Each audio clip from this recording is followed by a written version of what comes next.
With the name of Allah, the most beneficent and merciful. My name is Dr. Noman Ali Ghazalfar. I'm a urologist. I did fellowship from my home country and then I went to NHS to spend 4 or 5 years there as a non-trainee. I have a habit of changing jobs very frequently. I had the privilege of appearing in many non-trainees interviews. I wanted to share some tips and tricks with you that how to ace your non-trainee plus grade interviews. This includes foundation doctors, this includes junior clinical fellow or senior clinical fellow or teaching fellows or registrar. These are all names of non-trainee jobs that are present in the junior rota and middle grade rota. So before the interview, when you get an interview call, your responsibility, because most of the people who are appearing in an interview, it's a remote interview conducted on Microsoft Teams or WebEx. So they will send you an email confirming your interview. Ask them if they don't do it immediately. Ask them to send you a Microsoft Team link and add it into your calendar so that you get a reminder that you have an interview. Also, before the interview, make sure that you have a very good Wi-Fi. It's your responsibility, not the department's responsibility, to make sure that there is no browsing problems or there is no loss of connectivity when you are answering the questions. They will not take into consideration what flaws you had in your connectivity. So make sure you have a very good Wi-Fi. If you don't have a Wi-Fi, make sure you have a double connection, both mobile data and Wi-Fi. Secondly, make sure you are appropriately dressed. Don't consider that it's a remote interview, so I don't have to dress up like a real interview. Uh, for men, it is advisable to even wear a tie with a nice dress shirt or a dress band. So it will be a good idea if you want to dress more appropriately. Yeah. Secondly, before appearing in the interview, please go through the job description of the job that you are applying to make sure that you go through the essential criteria and desirable criteria. If they ask you in interview that how do you fulfill the essential criteria, you should have answer for that.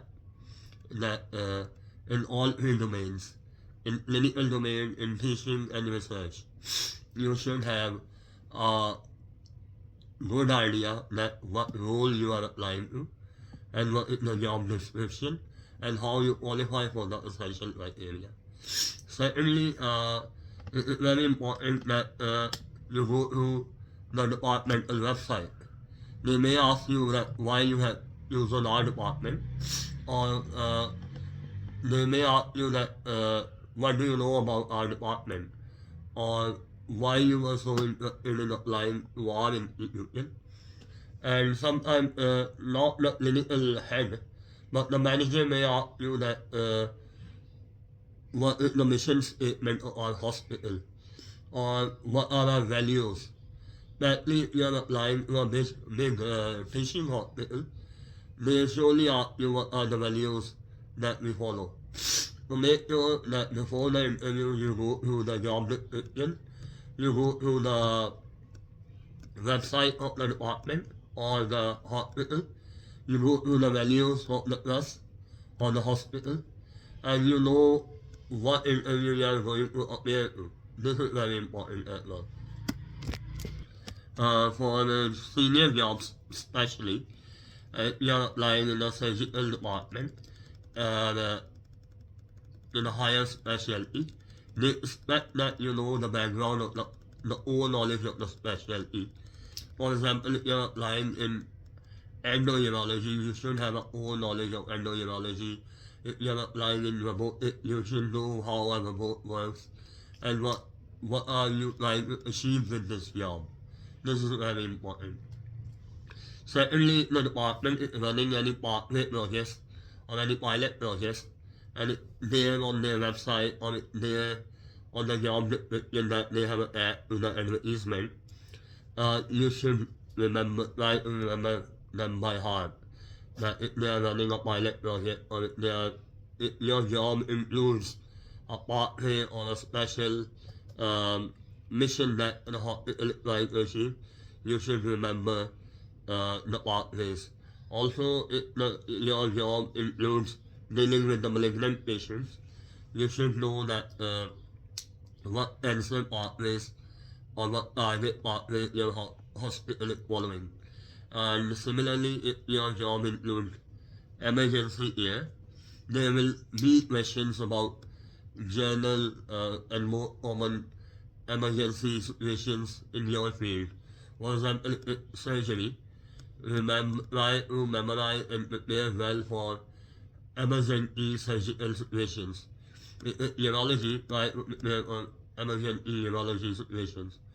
If your job includes an on-call banding or emergency on-call, make sure that I'm quite sure that there will be questions about emergency services or when you are on-call, how you perform.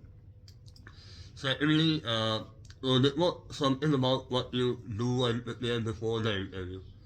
During the interview, when the interview starts, they will always introduce themselves, that the consultant, the manager, and all the panel members. They will always introduce themselves, and then they will ask you for your introduction. So the first question is always introduction. So make sure you prepare 1 minute or 1.5 minute introduction. And my advice will be not to rush through your answers. uh, most of the time we want to tell them a lot of information about your CV. They may ask you differently and they may ask you that go through your CV, or they may ask you that please introduce yourself in details, and they may ask you how do you qualify for this job. So there are different ways of asking. Basically, they are asking you that how to tell them about yourself in detail. So don't rush through your answer that you want to give them a lot of information in the interview time will run out. No. It's responsibility of the interviewer and the conductee of the interview to finish to give every candidate appropriate time. So don't rush through your answers, but also don't start with your childhood. That I went to the primary school and secondary school. Always start with your that I was born and brought up in Pakistan or India or whatever, and then I started. I did my graduation in this year with this and this and that. Always start with your graduation, then your post-graduation experience, then any fellowships that you have done. If you are at a junior level, start with your foundation and what rotations you have done.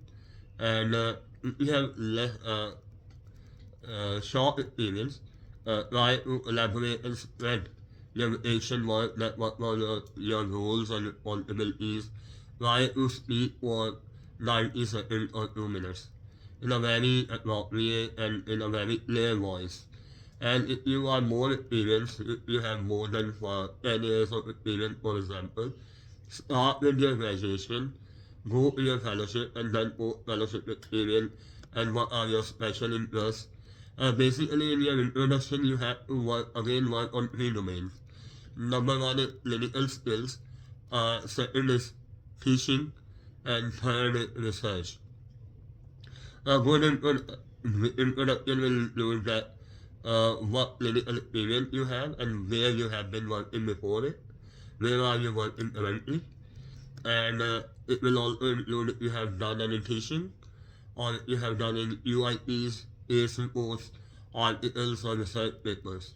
And when you are about to finish your introduction, it's advisable to add a sentence that what do you want to do in future. If you want to do FRCS, if you want to do a CISA pathway, if you want to appear for training, mention that I want to have this job so that I prepare myself for the ultimate goal. It may be fellowship, it may be training or whatever the level of training that you are aiming at. So, lesson is that prepare a very good introduction, and this is a question that is always going to be asked. There is no interview in which they don't ask you to introduce yourself. Make sure you don't rush through your answers. You are legible, you are understandable, you are polite, you are not shouting, and at the same time you are not, your voice is not too low. Make sure that you are facing the camera, you are maintaining the eye contact. Because the interviewee is also a human being, and he's seeing you for the first time. He will be also interacting and not voluntarily but involuntarily. He will be judging your body language, he will be judging your confidence and your general appearance. Make sure that you are dressed appropriately, make sure you are talking in a smooth language. Don't try to fake accent, don't try to speak too much of complex English. We know that English is not our first language. We don't need to unnecessarily use complex vocabulary. As long as you are speaking with a nice accent with a good vocabulary and you are conveying your message, that's all they need. So this was about introduction, and there are some other common questions that they will ask you. Other that the most common question that they will ask you is about conflict resolution. Conflict resolution can be, they may ask you that you have one of the colleagues who is not doing his job properly, or he is under influence. He came to work and you realize that he was under the influence of alcohol. Or they may say that you have a senior colleague or a junior colleague who is having issues with you. Basically, they want to see that how good you are in conflict resolution. So there is always um, three steps of management to answer such question. Number one is that I will directly talk to the patient. I will directly talk to the person from uh, uh, from whom I'm having the conflict and gather information in person and separately with confidentiality. If that doesn't work, I will talk to the other people to get collateral information who belong to the same rank. That is it only my judgment or is it something that is beyond that? The second step will be to talk to your immediate senior, for example, that maybe consultant on all or rigid plan on all, and mention that keeping the patient safety in mind. I will make sure that due to the conflict, there is no effect on patient safety and there is alternative provided. They basically want to see your approach. If you're saying that I will first of all make sure that the patient safety is fine, and secondly I will talk to the patient to the person in contention directly, then I will talk to my immediate senior and who is on all. If that doesn't work, I will talk to my manager. If that doesn't work, I will talk to my educational supervisor or training supervisor. If that doesn't work, I will talk to my director management. So that is the chain of command.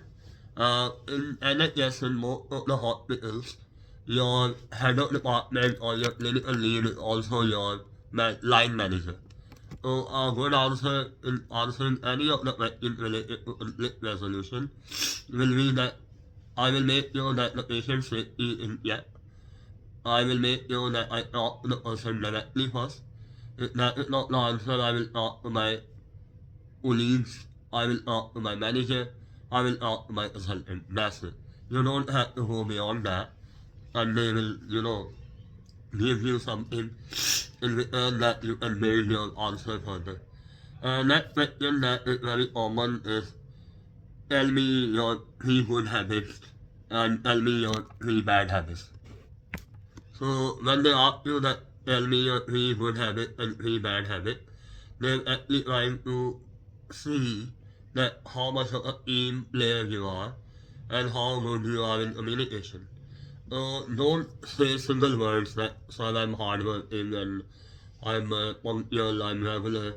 Make proper sentences and say that, for example, say that I'm very good with communication with my colleagues and my senior. I'm very approachable. I'm very good with allied staff. I'm very flexible when a crisis appear in the department, and I'm always available.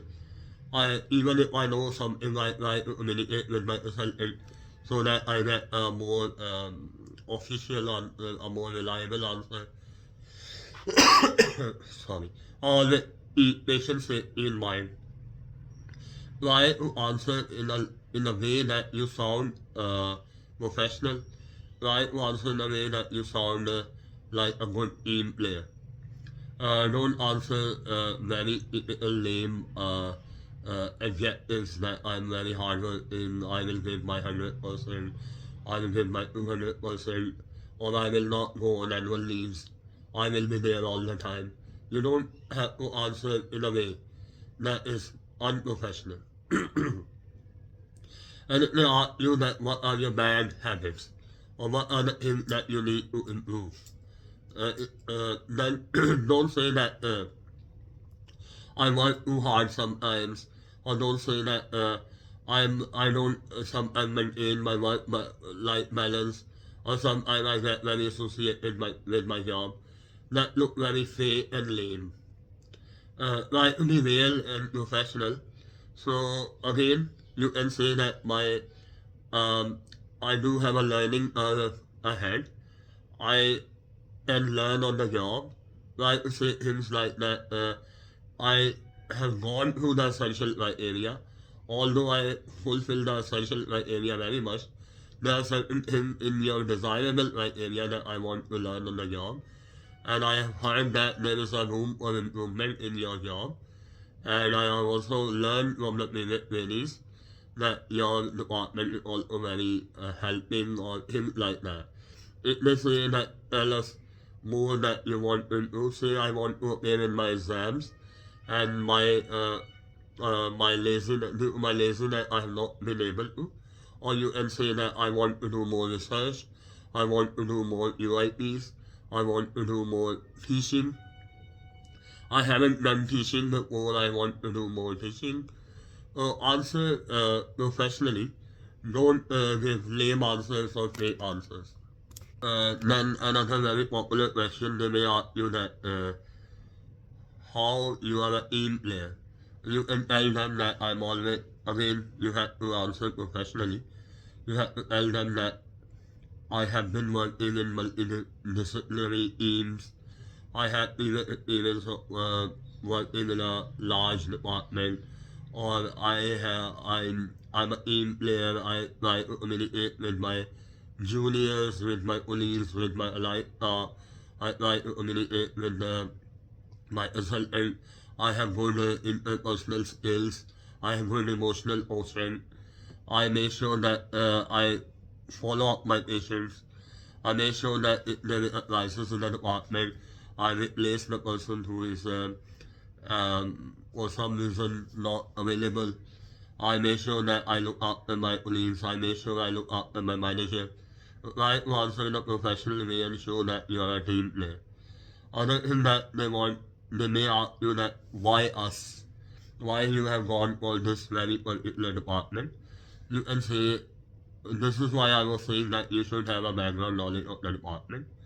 For example, if a consultant is very well known for endoscopy, or the person is very well known for laparoscopy, or very well known for robotic, or very well known for embryology or breast surgery, uh, any other higher specialty, you mentioned him that I have heard that you have a very good reputation in this field, that and I want to learn from you because you are known for this, and this is what I want to learn next.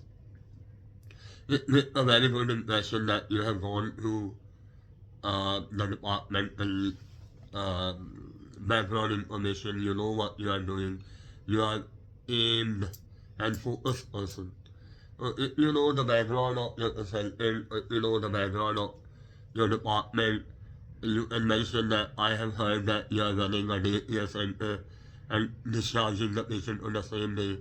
Or I have heard that you have a major disease person or plant line or you have a major laparoscopy center, I want to learn this. If you know the background knowledge of the department, you can answer the question better rather than giving a general answer. And other question that they ask that where do you see yourself in 5 years? So try to be academic in your approach. Say that I want to do this exam or this fellowship, or I want to do CCE, I want to prepare a training, I want to do scissor, I want to learn laparoscopy, I want to learn robotic, I want to learn minimal invasive surgery. I see myself as a consultant in UK, or I see myself learning this art and then serving back my community. You should have a very clear answer that why you're applying for this job, where do you see yourself in 1 year, and where do you see yourself in 5 years. And at the end, they will ask you that, do you have any questions? Don't say that I don't have any questions. That shows your lack of interest. Say that yes, I had a few questions and I have written it down. Or you may say yes, sir. I want to ask that are your non-trainees going for training course? Or what is the ratio of your non-trainees going into training programs? Or how many of your previous trainees have done FRCs? Or how many of your previous trainees have gone into do advanced specialties? That look very professional. You can ask that what is my role and responsibility and how I can be better on my job. Or you can ask that do you expect me to be on multiple sites while I'm working? Nowadays, many of the NHS hospitals are running multi-site jobs. So this shows that you have gone through the background advertisement information and you are showing interest. Don't ask how much money you will pay me because that has nothing to do with the consultant. That has to do with that even nothing to do with the manager. It the job of human resource. So don't ask that how much money I will pay or don't ask that how much annual leaves I have. It shows that you are already looking for excuses. So don't answer like that. So in this brief video, you must have seen that we have done introduction, we have done conflict resolution, we have done team working, we have done what are your good habits and what are your bad habits, we have done why you want to appear for this particular job, and one thing that I want to mention if you are appearing for advanced urology or a subspecialty, even at a junior level, you are going for fields that are not very common. For example, you are going for vascular surgery, or you are going for breast surgery, or you are going for colorectal surgery, or you are going for robotics or laparoscopy. Make sure that you have worked in that field. If you haven't had any chance of working in that field, prepare the questions because I have very conveniently skipped the technical part of the interview. I've told you that what are the questions that they will ask first, and I have told you what are the questions that they will ask last. In between, they will ask 2 3 technical questions. For example, if I'm a urologist, they will ask me questions related to urology. And if I'm a general surgeon, they will ask me questions related to surgery. Same with medicine, and they will not ask you to give me ECG finding or give me 12 causes of liver disease or 15 causes of DCLD. It's not a theory interview. They want to see how communicable or how approachable or how your mind works. For example, let's see if they have a very common scenario that is applicable in every field. Let's say they have a patient of sepsis. Any patient, any specialty can have a patient of sepsis. So try to answer like that I will make sure that the junior colleagues have done all emergency workers, they have done the minimum airway breathing circulation, maintained an IV line, they have done the bare minimum. and the interviewee will very quickly answer, yeah, that already been done. What's next? Until unless you're applying for emergency department job, he will ask you ATLS or BLS in details. Otherwise, every interview will quickly take you to your specialty. Yeah, that been done. What next? To make sure that you say that if you're applying for a hit class job, you say that I will see the patient myself. I will be physically there. I will make sure that I have the urine output report, input output counting. I have the IV fluids running. I'm charting them. I have the vital monitoring in place. And then he wants to see that what you normally do in a ward. I'll make sure I give a empirical shot of antibiotic. I'll make sure I send blood cultures and urine cultures. I'll make sure I send urine complete examination. I will make sure that I communicate now on the communication part. I make sure I will communicate with my senior colleague. If you are already a senior colleague, you say I will communicate with my consultant and let him know that we have a serious patient with this, and that. I communicate with the high dependency units or ICU department. I will do the EBGs.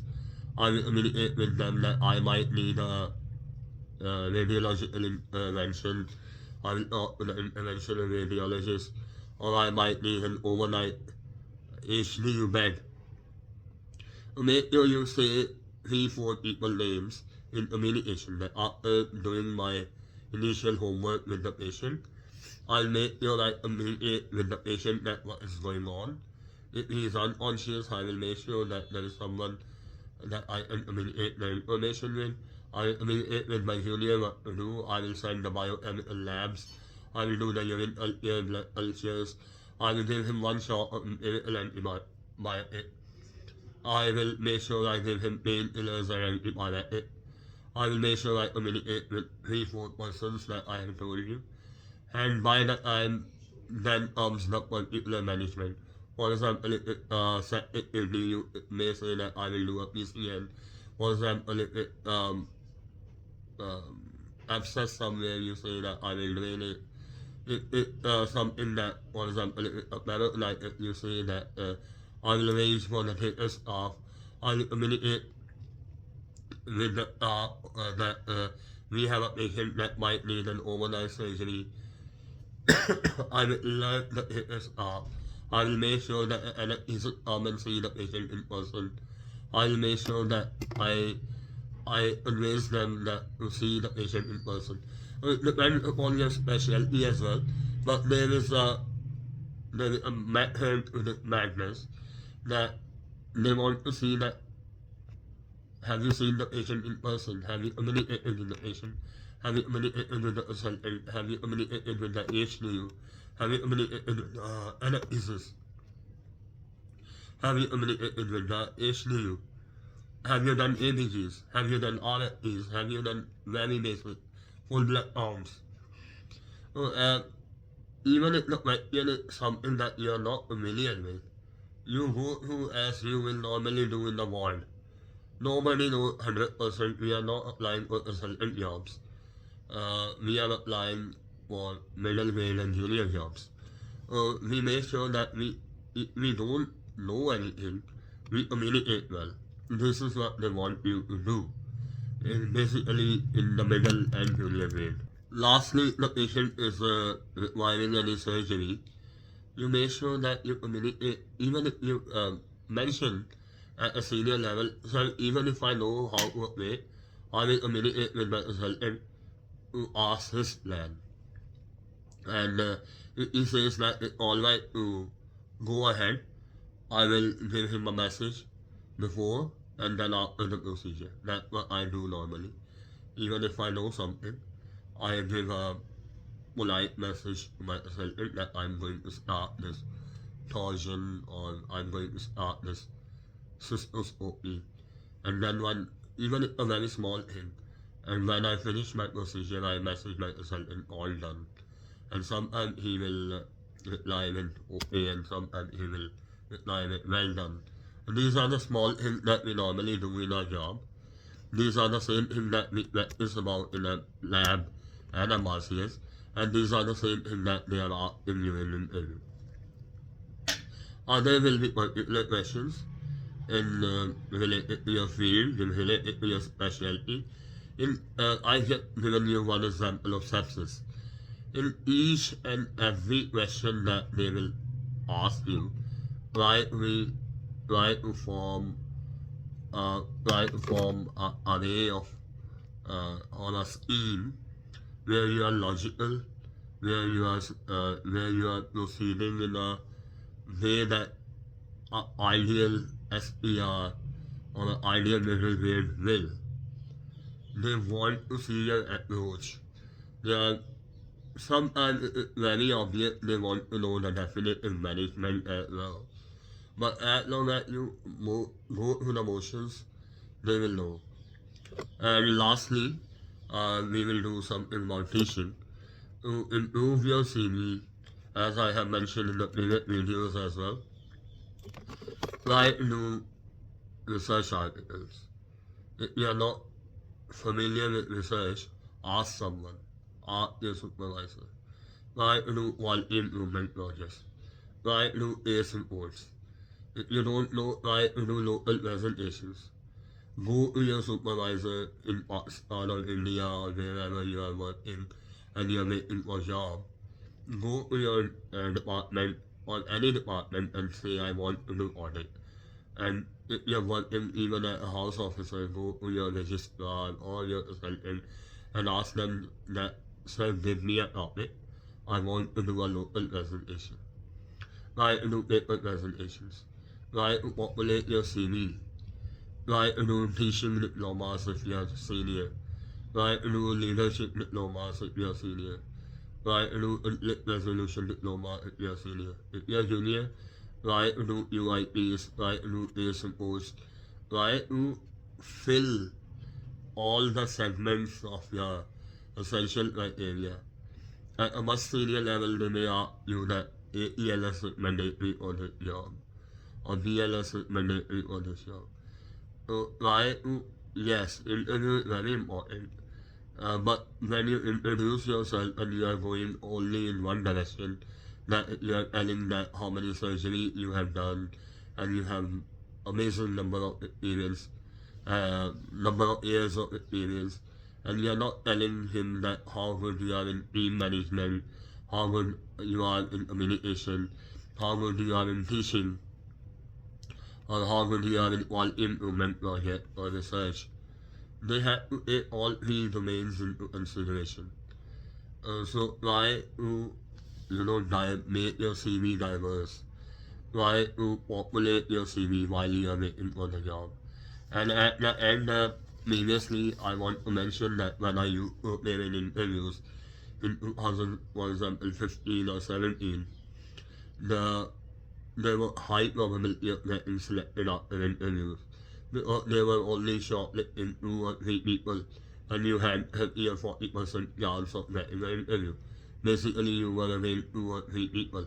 Nowadays, because a lot of local trainees and outsiders as well, they book a lot of applications. They book a lot of plan A, plan B, plan C, plan D, E, F, G.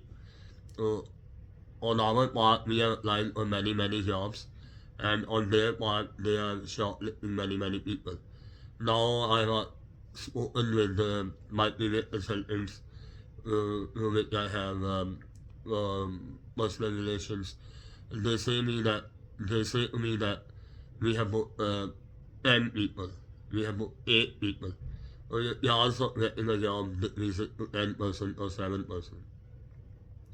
So the moral of the story is that if you have done your job well, if you have prepared for the interview well, you have answered in a logical way. You were logical. You were following a good approach. Even if you don't get a success letter, it has nothing to do with you. They might have a local candidate. They might have someone very senior. But nowadays, due to crisis in Pakistan, India, Bangladesh, Egypt, all of the Middle East, even very senior people. I know a few professors and associate professors and assistant professors who are applying for middle grade jobs in UK. Just because like economic conditions are so bad in the home country. And the safety is not up to the mark because the Middle East and everything. So if you don't get a job, don't don't think that it's because of you have done something bad. It might be due to they have an internal candidate, or they might have someone junior who wants to get promoted to the job, or they may have someone very senior for a junior role. So these are the things that are happening. Previously, if we used to appear in 2-3 interview, a job was must. But now I am seeing people, I'm seeing my colleagues appearing for 9 and 11 interviews. So keep on pushing for better and better, keep on working hard, keep on improving your CV while you are waiting for the job. Don't get disheartened. You might get a job after 1 month, you might get a job after 6 months, you might get a job after a year, or maybe year and a half. But make sure even if it's 18 months, make sure that you are having continued professional development during that 18 months. So that is what I had to. Sorry for the longer discussion. I wanted to make sure that the video is comprehensive. That is why I have gone on to speak for more than half hour. I just realized.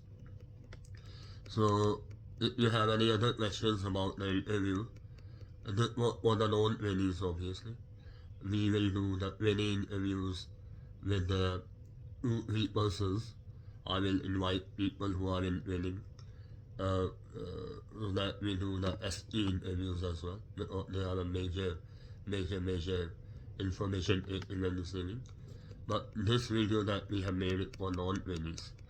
So if you have any other questions, you can ask me in comment, or let me know what other videos I should make to help you. I have no commercial interest, or I have no financial gains from these videos. I just want to make sure that you people don't go through the difficulties that I encountered as an IMG or as an international medical graduate. Thank you very much.